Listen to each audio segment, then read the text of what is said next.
What's up, folks? It's us again. Yep. The Gambia's production team here with another episode of Don't Be Picky. Yep.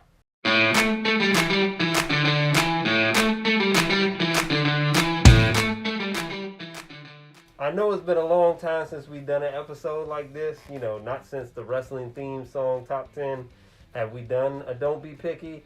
We're sorry about that. We've been playing a lot of video games, doing a lot of cooking. But anyway, this episode is going to be based on top 10 90s cartoons on Fox Kids. Yes. Pretty much the parameters are they gotta be shows that aired on Fox Kids during the 90s. So 1990 all the way to 1999, right before 2000, they have to have aired on Fox Kids for some time being to be considered for this list. Yeah. Now, reruns of shows that were aired in the 90s on Fox Kids, either pre-syndication of 1990 or from another network, in reruns only, are not on the list, which blows because there are some cartoons in that list that I thoroughly enjoy, but some really good ones! Really good ones, but reruns don't count. It didn't start on Fox Kids, so it's ineligible for this list. Give it a second. All right. Number 10, taz-mania. Yup! Come to Tasmania. We mean you! taz-mania. Taz-Dash-A-Mania. Yes, Taz-Dash-Mania. Yep. Was its own show on Fox Kids. It was based around the Looney Tunes character, Tasmanian Devil.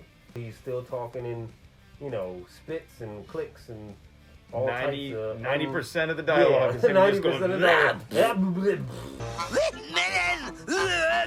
Spitting Doesn't count. everywhere. Doesn't count as dialogue. But everyone else, like his family, could talk normally. If I remember correctly, I swear his father was based on Bing Crosby. He was always talking about orange juice for some reason. Every time you hear him talk, you think he's gonna start giving you like a golfing lesson or some shit. Where he's like, "No, you just gotta go over here, grab your 5-iron, and then you gotta just go a little." Whing. No, sir. I just thought I'd drop by in a fatherly-like cameo to say something clever. I love how much of an asshole he was. No, he Taz was is straight up a definitely an dick on the show. He'll essentially just like fuck with his family. That's all he does. Basically, Taz is an asshole. he loved his family, but yeah, he was a bit of a dick on the show. So that's why he's at number 10. Uncalled for. Number 9.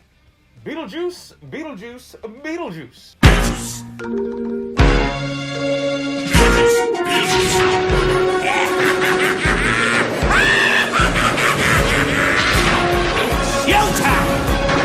BeetleJuice, the animated show, was one of my childhood favorites. I actually remember it being on Fox Kids, but I didn't start watching it until it, converted itself to Nickelodeon. But all in all, it was still a funny show. It had a lot of dad jokes in there. Before dad jokes were dad jokes.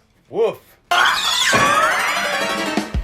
Now that's one sharp kid. You babysitter. Yeah!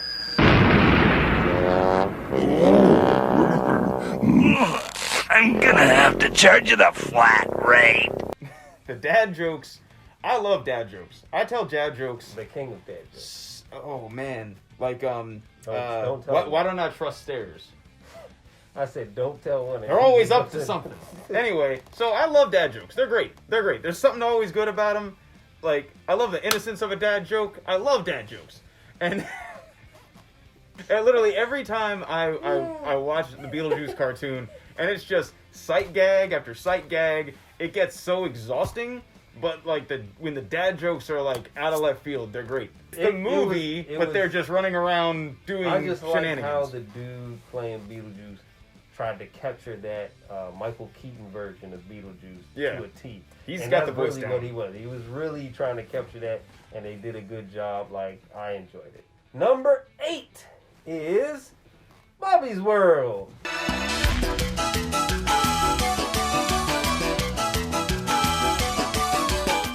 That theme song. Like, seriously, that theme song gets trapped in your head, and it's one of those... It's whimsical as shit. It is whimsical. It is one of those shows where it's, kids with imaginations based type of shows. Like, basically, he has huge imagination. Whatever he imagines is basically the premise of the show. Like, they just it turns into that. If he's in the tub, it turns into an underwater sea episode. Yeah. If he's riding his bike, it turns into a motorcycle episode. Honestly, Bobby's World to me started the whole premise of like Rugrats and shows like that followed it. Literally the same premise where, you know, kids and their imaginations, and even the theme song has similar takes to it to me. Also, it made a spot on the list because of Howie Mandel's Jerry curl that he had. He had the fiercest Jerry curl out of any dude in the 90s. The dialogue between Howie and Bobby at the beginning of each episode. Am I in trouble? No, you're late. Does that mean I don't have time for a song before the show starts? No, you don't have time to sing a song before the show starts. You? Good, because I didn't have one yet. Is probably some of the most wholesome shit ever. But Bobby's so fucking annoying. Moving on, number 6. Number 7. Or whatever, man. Number 7 already. We're going with the Tone Loc Best Show. We're going with Seabear and Jim Seabear and J-Mall. Well, it's the world's funkiest cartoon. We pack the right flavor. We're going deep like an engraver. Sit back and relax and enjoy the two. The family, the homies, and the whole crew. Great show. Woo-wee. I just remember waking up early to watch it. It was like one of those shows that they tried You had to to put be up on stupid so fucking early. early. You missed it. It was almost like it was the perfect They didn't want you to see it. Yeah, they didn't want you to see it. They didn't want to see a black man come up. So it was like, let's put on at the earliest time so the kids will never wake up to watch this. Wrong. We were waking up. I will be up at 6 a.m. with my bowl of cereal to watch this shit. Just to watch this shit. Yeah. Just to watch Tone Loc's voice come out of a teddy bear with sunglasses. Yeah. So when you wake up in the morning at the crack of dawn, and when you get out of bed and you stretch and yawn,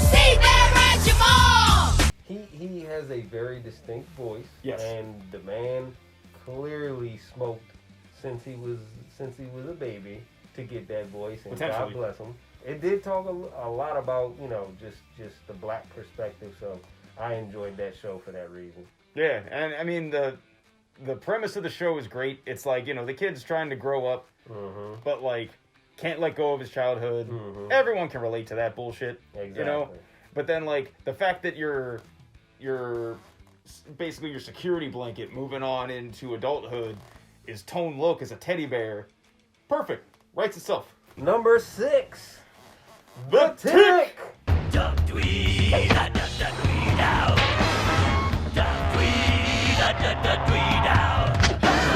That is my show! And we said Tick with a T. Yeah, The Tick.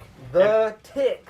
I didn't want it to be in the bottom 5.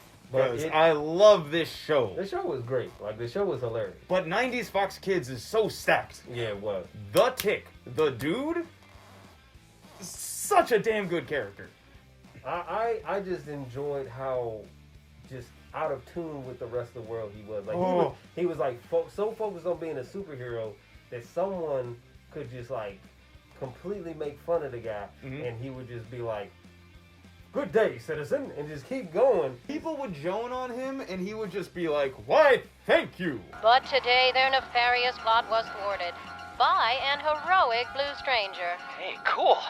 They got a blimp. Like, everyone else had world problems. Like, even his sidekick Arthur was dealing with the real world while trying to be a sidekick. Oh yeah, he was dealing with rent problems, right? Girlfriend problems, exactly. Paying, and the Tick just getting ignored paid. all of that. Yeah, the Tick ignored everything, all of Arthur's plights, and was just like, "I'm a superhero. I'm always a superhero, baby. I always turn it on." So you're a superhero, huh? And what sort of costume is that supposed to be? Costume? No costume, friend.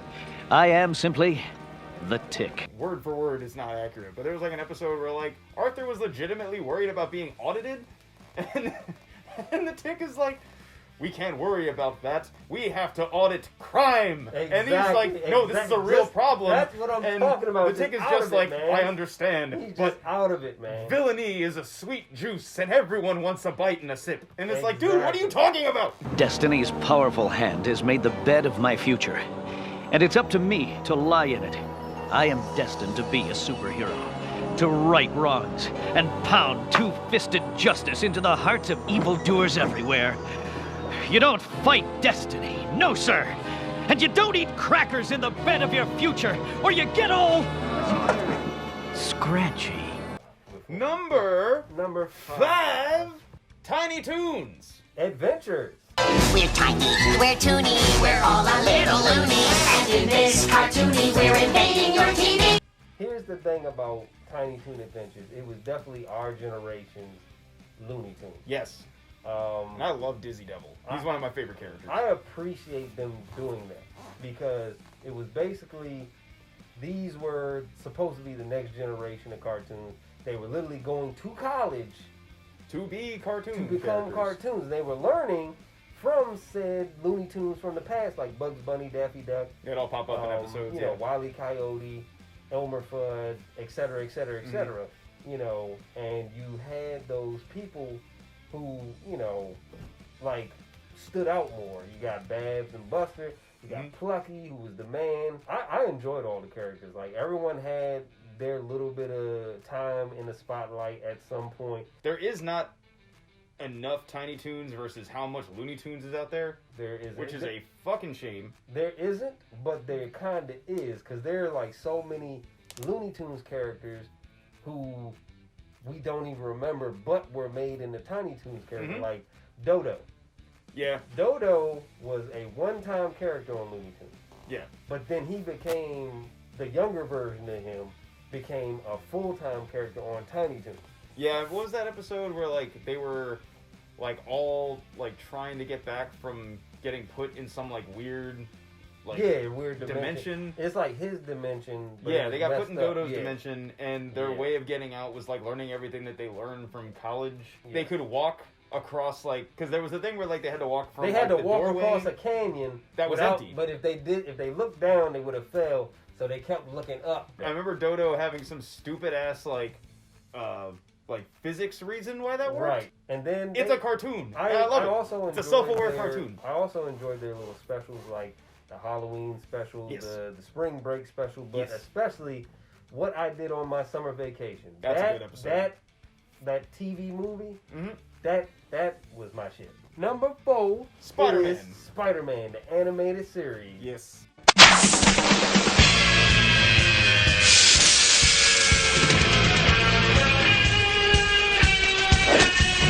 That's another one that had like a crucial ass theme song, man. Oh, just the so good. Just the synthesizer, the electric.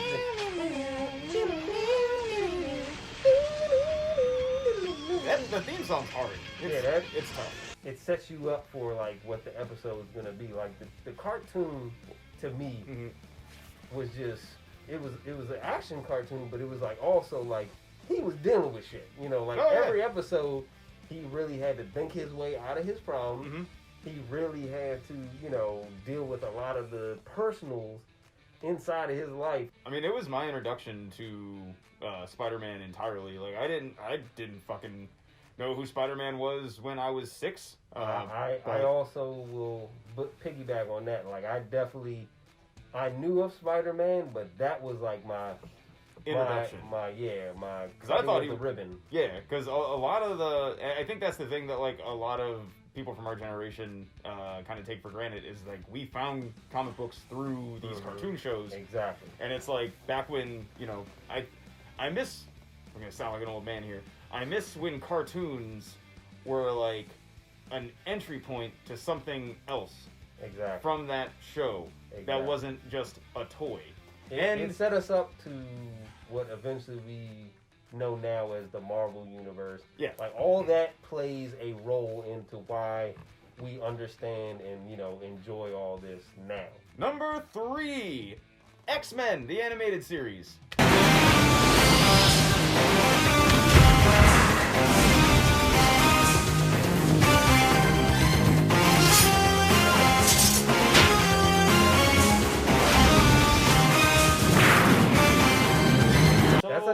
that had a crucial ass theme song. When that theme song came on and you were not in the room, you sprinted to the room. Oh yeah, exactly. You like spilled your Cheerios and your milk the whole way. Coming on, like all you have to hear is the. You fumbled your toaster strudel and it fell on the floor. Is that X-Men? Is X-Men on? Let me run in the room and find out. We don't really have to say much about it, but it's because of what we just said about Spider-Man. It's just it sets us up for everything that we've seen now in what is known as the Marvel Cinematic Universe, and why we remember it so vividly. Because of what we saw as a child, and it, like he said, it opens up that floodgate of, oh man, I'm seeing X-Men's cartoons. Let me go read the comics. Let me go find out more about the, Now, jumping from Spider-Man to Spider-Man, like the animated series Spider-Man comics, is a lot easier than jumping from the X-Men to X-Men comics. When I was like, there are X-Men comic books, because I loved the show, I had no idea where to start. It's just a lot. Like, it deals with a lot of issues. It's the same reason why people enjoy the comics. They expressed all that in the show. It's it dealt with the social issues they deal with. Yeah, exactly. The social issues alone. It was like, oh, this is our introduction into, just dealing with prejudice and stuff like that. Those unfortunate mistakes of nature are running wild. Like, X-Men was like, also had like the best setup as far as like morality goes, because technically Magneto isn't a bad guy. His way of doing things is bad. Better that we die on our feet than live on our knees. I think that premise is the first time I've ever had that shown to me as a child, where it's like, hey, the good guys are good guys, the bad guys are bad guys, but the bad guys have good guy intentions, and sometimes the good guys do bad shit. So the bad guys aren't completely bad guys. Yeah, is what the whole thing very open for interpretation. Number 2, they are. It's time for Animaniacs. It's time for Animaniacs, and we're zany to the max. And before you judge us, yes, Animaniacs did start on Fox Kids. Surprise. Yes, it started on Fox Kids. Presents Animaniacs. Yep. And then it's skadoodled over to WB Kids. It was on there from like what 90? What was it? It said 90. It was like 90. 91 to 93, I believe. 91 or 92 to 95. It was at least, because it went over to WB. At least 3 or 4. Yeah, it was at least 3 or 4 years on Fox Kids before it moved over to WB. It went over to the WB in 95. Exactly. Late WB 95. wasn't even WB's kids WB wasn't a thing at the time. No, I remember seeing like commercials of just Michigan J Frog dancing around, and I'm like, why are they promoting this with this stupid frog from one episode? Animaniacs. We all know why we love them. We loved them so much that they got a reboot just recently. That reboot is so good. 2020. We needed that reboot during that year. So most of the jokes and stuff like that, came out from the first few seasons, which first aired on Fox Kids. Yep. The innuendos, the jokes, like just taking their jabs at people, political or social, whatever it was. They didn't care. They just was like, we're gonna make fun of all of you guys, and if you don't like it, come fight us. Tough shit for cartoons. Come fight us. When you watch Animaniacs, they find a way of always putting adult commentary into it for us at our age, where it's like we know enough pop culture icons from that period of time that when you parody them, children understand it and laugh about it, and now when we're old and we watch it, it cracks us up. I mean, kids and adults alike can understand the show. I'm just laughing at the fact that they pretty much named all their characters in their theme song. That's another thing about it. That's another, like, very classic, very memorable theme song. They went through the whole thing, rhyming everything with Animaniacs. Yep.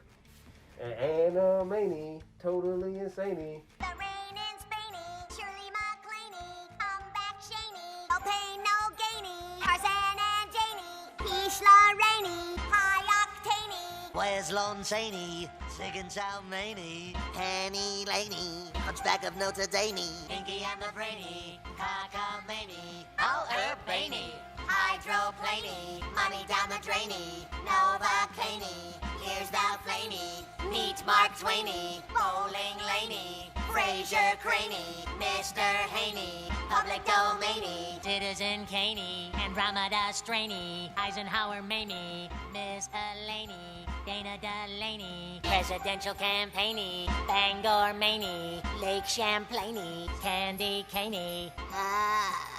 Here's a show's namey. Animaniacs, those are the facts.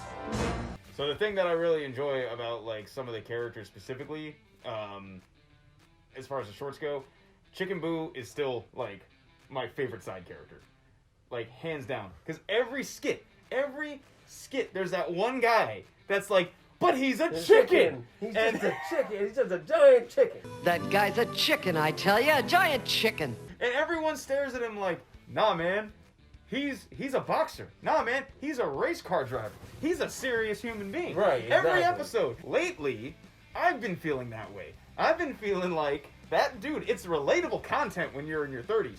Because I'm like, man, this situation over here is really fucking stupid. Why don't people notice it? Mm-hmm.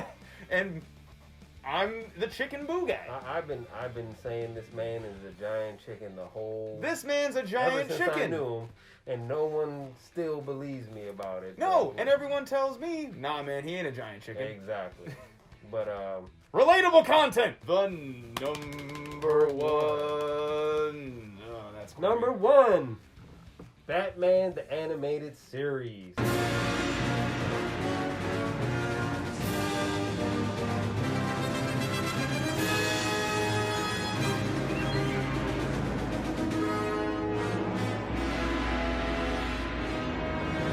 And yes, that is another one that started on Fox Kids before it switched over to Michigan J Frog Network. Yep. AKA WB Kids. Kids WB. But, well, when it moved, they called it the New Adventures of Batman. Exactly. And the animation style changed. Slightly. It turned into that whole Superman yeah. animated series, which we all know just sucked. When they made the Joker have beady eyes, that ruined it. Versus his yellow eyes and he yellow looked teeth. frightening First of all, on the Fox Kids show. I'm just glad they kept Mark Hamill. Yeah. One of the greatest... Mark Hamill's the best Joker, period. One of the greatest voice actors of our generation. Like... Best like Joker, a lot of older... period. Like, older folks would know him better as Luke Skywalker, but who knew that Luke was one day become one of the best voice actors of our generation? Oh, yeah. But they share my unique face. Colonel What's-His-Name has chickens, and they don't even have mustaches.